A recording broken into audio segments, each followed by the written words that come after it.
Hi everyone, it's Don and I hope you're having a fantastic week. Well, Disney Cruise Line, in preparation for their new ships, has now decided and confirmed with the Bahama government they're getting a second island.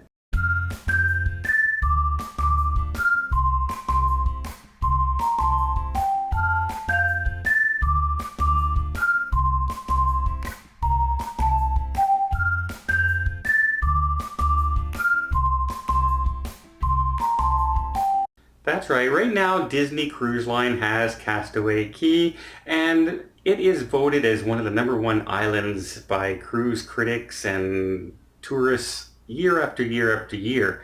Well, now they're getting a second island. They've just purchased 750 acres and come to an agreement with the Bahama government that they're going to be able to set up another private island on this location. One of the conditions is, well, there's a couple conditions. One of them is that they have to donate, including the southernmost tip of the island, 190 acres for a government national park, which is great because that means that area will also have, maintain a lot of nature, and it won't be spoiled right away. So I think that's a great idea.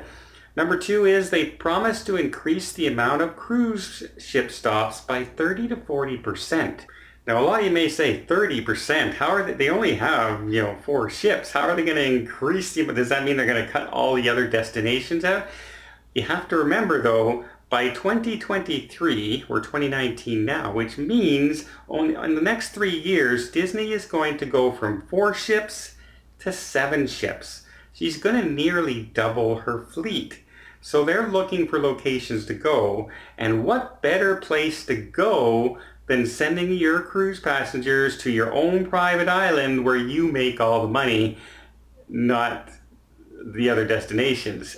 It's kind of like Disney World, where they want you to stay on property because then you're spending money with them and not other hotel chains and spending in other restaurants. All the money you spend on property is Disney money. Well, guess what? The private island's the same way, and all the money you spend on the private islands is Disney money. So they're all thrilled and tickled pink because, as y'all know, it's very hard to book a Disney cruise.